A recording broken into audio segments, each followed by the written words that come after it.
Do you want to pay faster online using Microsoft Edge? In this video, I will show you how to enable autofill for your payment details on Microsoft Edge step by step, so you can complete online purchases quickly without typing your card information every time.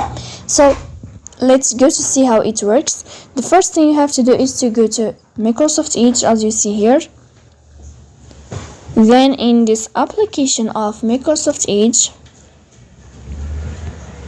you will find this window here of these three lines down like this. Then you will click on settings. You will tap on settings.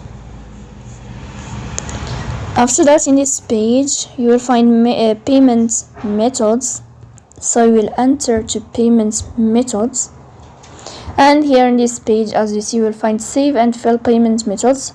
Offer to save cards and automatically fill out payment details. You will click here to enable this feature in easy way. So that's it. If you are enjoying watching this video and if this video is helpful for you, don't forget to support us by like and subscribe. See you next time.